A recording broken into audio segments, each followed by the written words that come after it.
Nós temos uma entrevista aqui, não sei se já está disponível o nosso entrevistado, Marco Antônio dos Santos. Está na linha? Marco Antônio dos Santos, agrometeorologista da Rural Clima. É hora de falar de clima. Tendência do clima aqui no Brasil, na América do Sul, na Argentina, preocupação por lá. Meu caro Marco Antônio, muito bem-vindo de volta de merecidas férias. Conta pra gente, Marco Antônio, o que está acontecendo aqui, que o mercado está meio de olho lá, especialmente na questão da Argentina. Mas vamos começar aqui pelo Brasil. Conta pra gente como é que está o clima e qual é a tendência.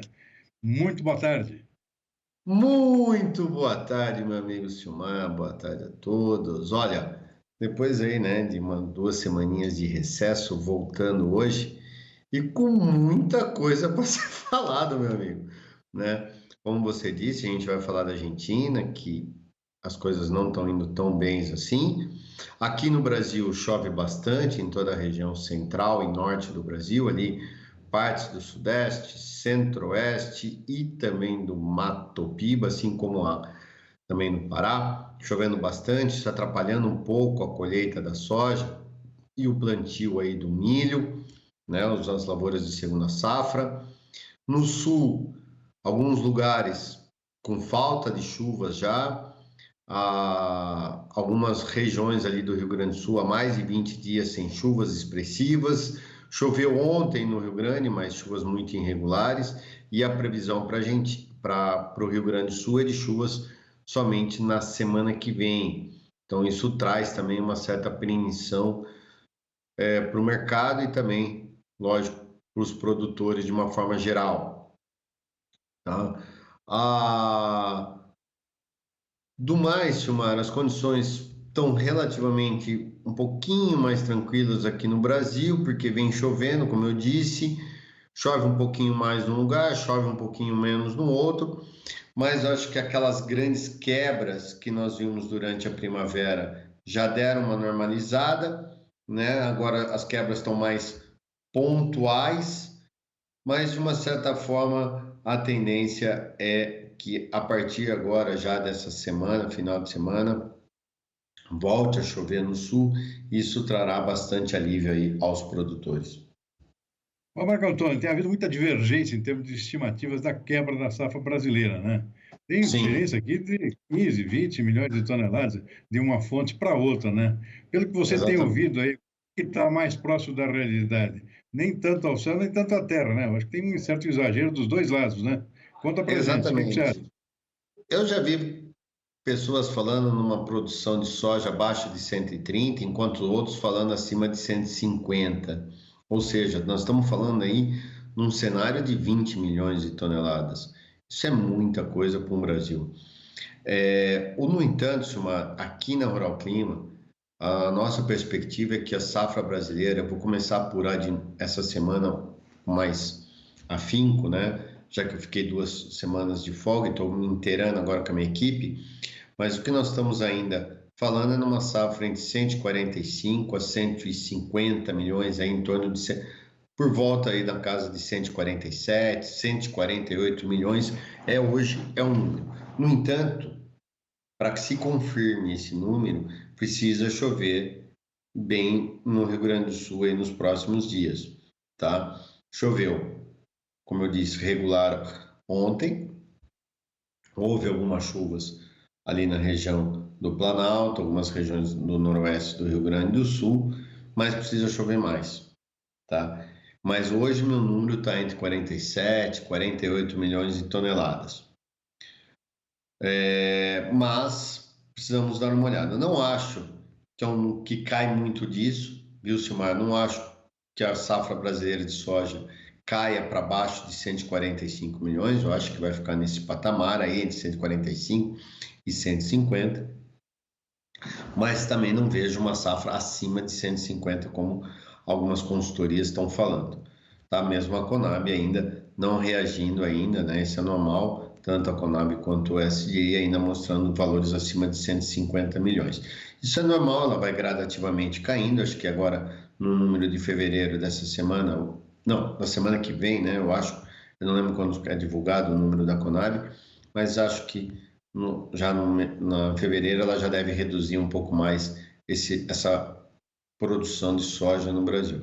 Já com relação a milho, as condições estão relativamente boas, a colheita está avançando muito rápido, eu vi hoje isso, a colheita no Mato Grosso, no Goiás, está avançando muito mais rápido do que no ano passado, e isso traz uma oportunidade muito boa para as culturas de segunda safra, visto que os modelos ainda continuam colocando uma segunda quinzena de abril e maio muito seca, ou seja, chuvas cortando mais cedo esse ano. Então, para todos aqueles que estão plantando milho e vão continuar plantando até lá para o dia 15 e 20 de fevereiro, ainda tem condições muito boas para o desenvolvimento desse milho.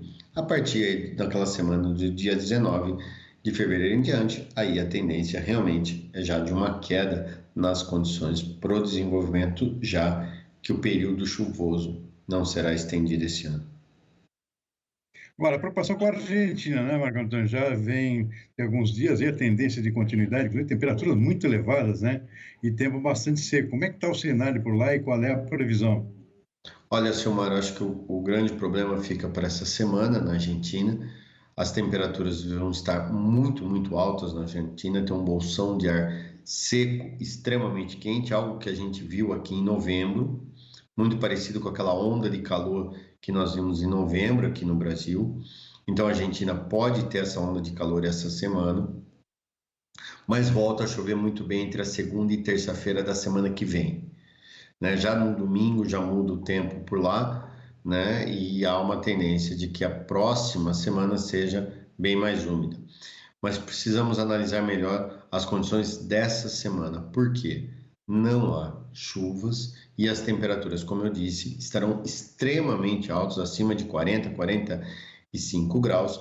E isso a gente sabe muito bem que quando coincide tempo muito seco e temperaturas extremamente altas, isso reflete-se numa quebra de produção. Então, podemos ter sim uma Argentina com algumas perdas na produtividade, mas o fato é que as condições para a Argentina, já na semana passada e essa, não estão boas. Porém, deixa bem claro que a partir do final de semana e toda a segunda quinzena de fevereiro será marcado pelo retorno de chuvas boas para a Argentina. Ou seja, o pior período seria essa semana. Então, vamos ficar de olho, porque na semana que vem as coisas normalizam e aí eles podem sim buscar uma produção por volta aí entre 48 e 50 milhões de toneladas. Vale para o Rio Grande do Sul também, ou seja, também melhora na semana que vem? Melhora bem lá. Silmar, eu tive, apesar de estar de férias, eu fui fazer uma palestra quarta-feira passada em Passo Fundo e tive o evento, foi um evento de trigo, mas estava todo mundo do Rio Grande do Sul, tinha várias cooperativas, produtores do Rio Grande do Sul inteiro, e o que eles me reportaram, e eu apurando hoje também junto com os nossos clientes, foram: o Rio Grande do Sul realmente já tem uma perda no potencial produtivo.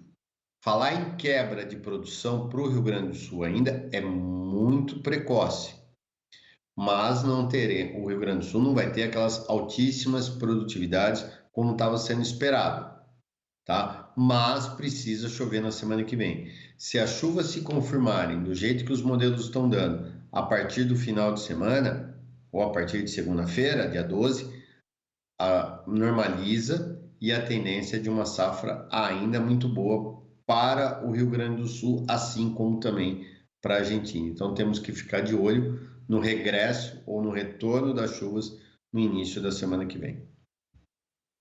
Muito bom. Conversei com o agrometeorologista Marco Antônio dos Santos, da Rural Clima, dá uma panorâmica aqui sobre a situação climática fundamental nessa época agora para a definição das lavouras, não só no Brasil, mas em toda a região do sul da América do Sul. Marco Antônio, muitíssimo obrigado pela entrevista, uma boa semana para você e toda a equipe e até a próxima. Eu que agradeço, Silmar, uma boa tarde a todos, uma excelente semana a você e a toda a sua equipe. Se precisar de alguma coisa, estaremos aí ao vivo aí de novo ao longo da semana. Combinado. Obrigado.